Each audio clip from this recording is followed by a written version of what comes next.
Hello everyone, welcome to my YouTube channel science with Aju Kartik. और आज हम स्टार्ट करने वाले हैं अपने चैप्टर 1 ऑफ साइंस और you can say chapter 1 of chemistry. तो अपनी प्रीवियस वीडियोस में मैंने फिजिक्स का सिलेबस कंप्लीट करवा दिया है। ओके, मैंने उनकी प्लेलिस्ट भी बनाई है कि फिजिक्स का एक चैप्टर मतलब फिजिक्स का एक चैप्टर एक उसमें, दूसरा चैप्टर उसमें, थर्ड चैप्टर भी, मतलब इस टाइप से मैंने चैप्टर वाइज मैंने मतलब फिजिक्स, केमिस्ट्री और बायो की अलग अलग बनाऊंगा। ठीक है, फिजिक्स का चैप्टर 1 अलग प्लेलिस्ट में होगा, चैप्टर 2 अलग प्लेलिस्ट, चैप्टर 3 अलग प्लेलिस्ट, चैप्टर 4 जो भी है वो अलग अलग प्लेलिस्ट में होंगे। ओके, तो अब हम देखते हैं इस चैप्टर 1 का नेम है मैटर इन आवर सराउंडिंग, जिससे हमें चैप्टर के नेम से ही पता लग जाता है कि इसमें हम मैटर पे डिस्कशन करने वाले हैं। ओके, तो इसमें सराउंडिंग्स यानी चीज हमारे सराउंडेड जो चीजें हमें सराउंड करती है। ठीक है, तो हमारे सराउंडिंग में क्या क्या आता है? लोग आते हैं, हमारे टेबल चेयर, मेरी सराउंडिंग में अभी बोर्ड है, मार्कर्स है, आप लोग हो, कैमरा है, स्टैंड है। ठीक है, ये मेरी सराउंडिंग में आ रहे हैं। ओके, अब मैटर वर्ड का क्या मतलब होता है ये हमने स्मॉलर क्लासेस में भी पढ़ा है। 6th क्लास में से भी हम पढ़ते आए हैं कि मैटर का मतलब है anything which occupies space and has a mass या फिर आप ऐसे भी बोल सकते हैं anything that has a mass and has volume and occupies space. जो बोलना चाहो आप बोल सकते हो, वॉल्यूम या मास आप इंटरचेंज भी कर सकते हो। Okay, basic definition, anything that occupies space and has a mass is known as matter. ठीक है, पर अब अगर ये हम शुरू से ही पढ़ते आ रहे हैं तो इसमें अब न्यू क्या हुआ? ठीक है, वो हम अभी पढ़ेंगे। सबसे पहले इसकी ये दो चीजें और है। All the things which we see और feel around us are termed as matter. तो कोई भी चीज जो हम अपने आसपास देख सकते हैं, फॉर एग्जाम्पल ये मैं कैमरा को देख सकता हूं अभी, है ना, ये एक मैटर है। जो भी चीज मैं बेसिकली देख सकता हूं वो मैटर ही होगी। ठीक है, बट अब आप बोलोगे कि ऐसे तो टीवी स्क्रीन के अंदर जो हम चीजें देख रहे हैं वो भी मैटर हुई? नहीं, वो एक वर्चुअल है। लेकिन वही अगर हम टीवी स्क्रीन और टीवी की बात करें तो वो मैटर मानी जाएंगे क्योंकि वो स्पेस ऑक्यूपाई करते हैं। अब आप सोचो, अब आप कहोगे कि ऐसे तो हम रात को सपने देखते हैं, लेकिन अगर हम उस चीज को हाथ लगा सकते हैं तो ही वो मैटर हुआ। कि आप सपने को हाथ लगा सकते हो? नहीं, है ना, वो एक टाइप से हम फील कर सकते हैं।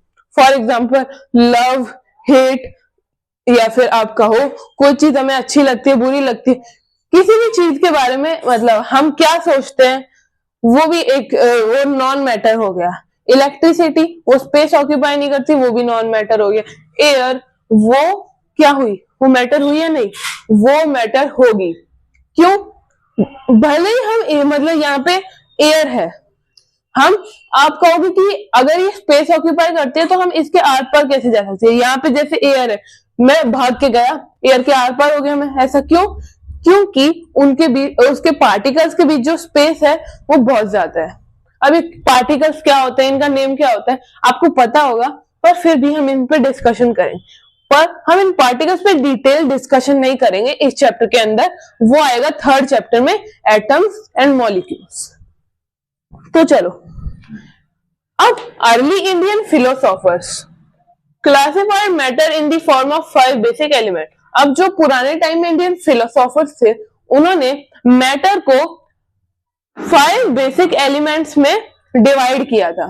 मतलब ये इन 5 चीजों को मिला के मैटर बनता है। कोई भी चीज है वो इन 5 चीजों को मिला के बनी होगी, या फिर इन 5 चीजों में से एक, दो, कितनी भी चीजों से, पर बनी वो इन्हीं चीजों की होगी।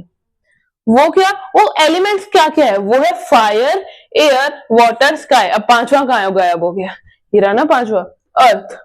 फिर से देखते हैं, fire, air, water, sky and earth. ये आपको दिमाग में मतलब रट लेना है एक टाइप से, फायर, एयर, वाटर, स्काई, अर्थ। फिर से बोलो, फायर, एयर, वाटर, स्काई, अर्थ।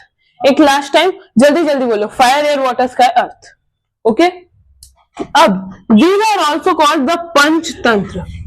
पंचतंत्र यानी 5 एलिमेंट्स, तंत्र बोलते हैं एलिमेंट्स को, तो पंचतंत्र 5 एलिमेंट्स। ठीक है, तो ये जो पंचतंत्र होते हैं, कोई भी मैटर इन पंचतंत्र को मिला के बनता है। एनसीईआरटी में एक क्वेश्चन भी है, अब देख लेना। ठीक है, तो चलो अब हम आते हैं क्लासिफिकेशन ऑफ मैटर के ऊपर। अब हम एटम का क्लासिफिकेशन करेंगे और साथ ही साथ उसके बेस्ड 3 चीजें भी समझेंगे। तो देखो, जो मैटर होता है, मान लेते हैं एक बार के लिए इमेज बनाते हैं, ये है हमारा मैटर। इसके अंदर टाइनी टाइनी पार्टिकल्स हैं। ओके, बहुत सारे छोटे छोटे से बड़े छोटे, मतलब एक ही साइज के बहुत सारे टिंगू टिंगू से छोटे छोटे पार्टिकल्स हैं। जैसे वो नहीं होते कि छोटे छोटे 3rd क्लास के बच्चे होते हैं, 3rd class, 1st class, primary, pre primary, LKG, UKG, जो भी वो छोटी क्लासेस के बच्चे होते हैं, उसी टाइप से छोटे छोटे होते हैं पार्टिकल्स। इनको हम एटम कहते हैं। ओके, स्मॉलेस्ट पार्टिकल्स को। अब इनके बीच में क्या, आप देख सकते हो, ये एक दूसरे से टच तो थोड़ी है ना, टच नहीं है ना। अगर ये एक दूसरे से भिड़े होते और साथ में उनमें स्पेस नहीं होती, तो आप कह देते कि ये पूरा एक ही पार्टिकल है, इसके अंदर छोटे छोटे पीसेस नहीं है।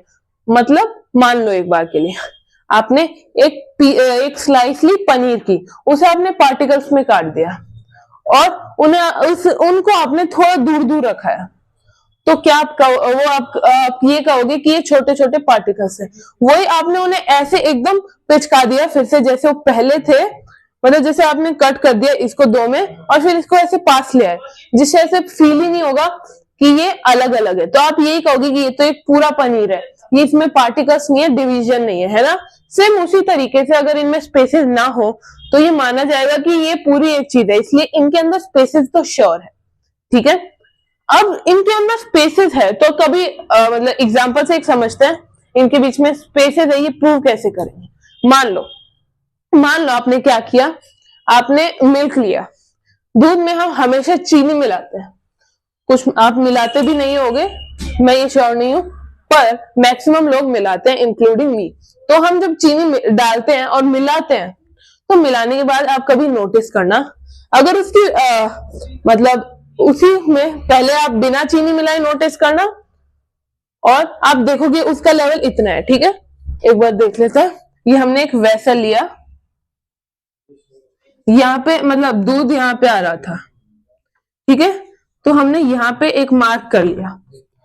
फिर हमने क्या किया, इसमें चीनी डाली बहुत सारी, लेकिन फिर हमने सेम टाइम पे उसे मिक्स कर दिया, स्टेर कर दिया, जिससे क्या थोड़ी देर बाद आप नोटिस करोगे तो उसका लेवल राइज अप नहीं होगा, बल्कि उसका वो जो मिल्क था वो अपनी सेम हाइट पे रहेगा।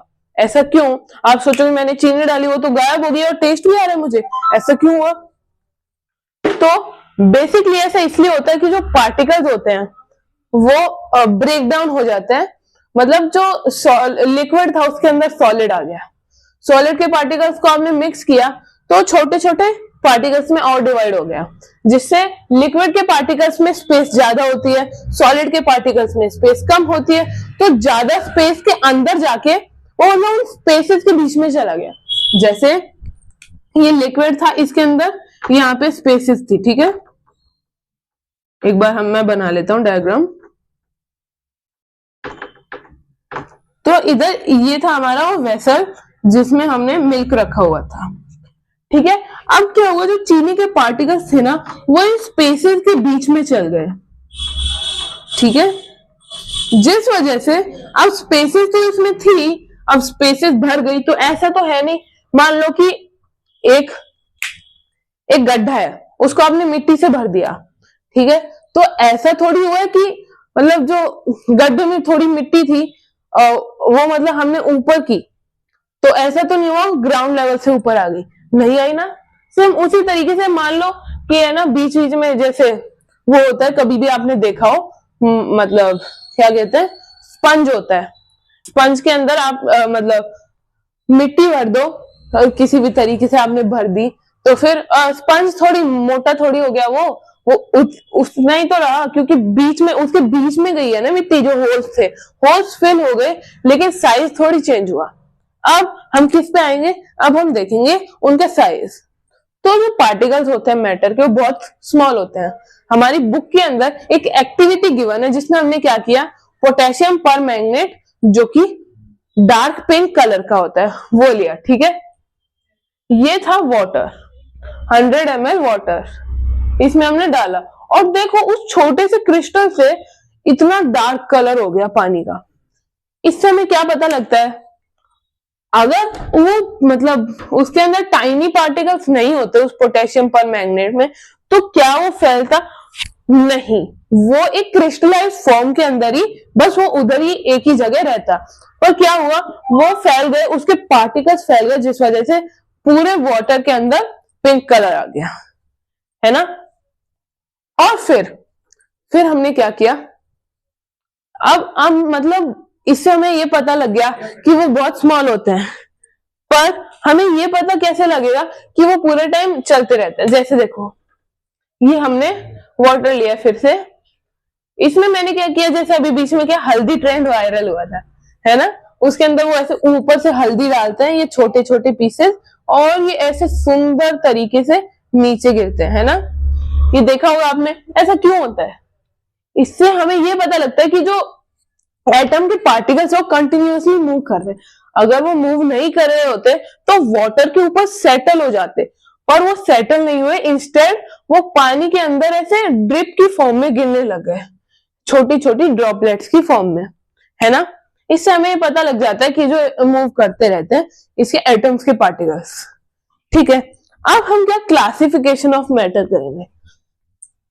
देखो पहले तो इसको हटा देता हूं, अब मैंने यहाँ पे क्लासिफिकेशन लिख रखा है मैटर का। ये भी 2 टाइप्स के अंदर होता है।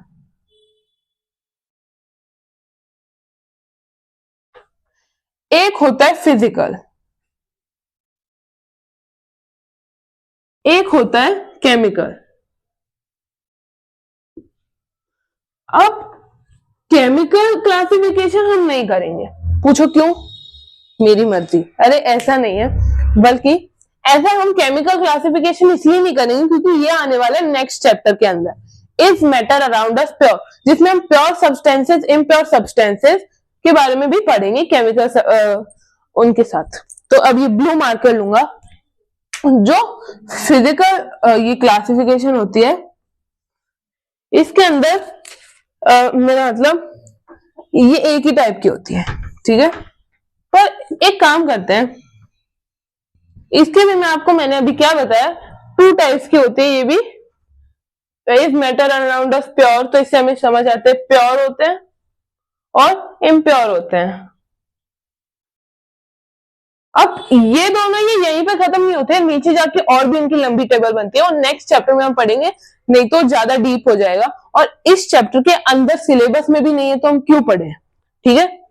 ये इतना, बस इतना जान लो आप कि जो केमिकल्स क्लासिफिकेशन होती है मैटर की, उसमें 2 टाइप्स में डिवाइड होता है, प्योर सब्सटेंसेस, इम्प्योर सब्सटेंसेस, बस। अब हम फिजिकल क्लासिफिकेशन में हम स्टेट्स ऑफ मैटर जानने वाले हैं। बेसिक 3 तो हमें पता है, सॉलिड, लिक्विड और गैस। अब कुछ लोग जो जानते होंगे वो ये भी कहेंगे कि प्लाज्मा नाम की भी चीज होती है, तो अब सही हो, प्लाज्मा भी एक होता है। प्लाज्मा, बेसिकली प्लाज्मा का एक एग्जांपल देता हूं, फायर, जो कि ना सॉलिड होती है, ना लिक्विड, ना गैस, ठीक है। पर अब एक 5वां स्टेट भी होता है जिसे हम कहते हैं बीईसी। बीईसी की फुल फॉर्म क्या है, बीईसी यानी Bose Einstein condensate. Bose Einstein condensate. अब ये क्या होता है, ये बेसिकली एब्सोल्यूट 0 डिग्री केल्विन। अब एब्सोल्यूट 0 डिग्री केल्विन क्या होता है, केल्विन एक यूनिट होती है टेम्परेचर मेजर करने की। हमें डिग्री सेल्सियस, डिग्री फ़ारेनहाइट पता है, केल्विन भी एक होता है, ये भी आपको पता होगा। तो मतलब 0 केल्विन जब टेम्परेचर आता है उसे हम टर्म देते हैं बोस-आइंस्टाइन कंडेंसेट। ठीक है, ये कितना ठंडा होगा आपके अकॉर्डिंग? एक फॉर्मूला होता है K equals to degree Celsius plus 273। तो अब K आपको 0 करना है, तो 0 equals to degree Celsius plus 273 degree Celsius equals to -273। अब आप क्या इमेजिन कर सकते हो, -273 डिग्री सेल्सियस पे जब टेम्परेचर आ जाता है उसे, तो जो स्टेट फॉर्म होता है उसे हम कहते हैं बोस-आइंस्टाइन कंडेंसेट। ठीक है, ये होता है BC।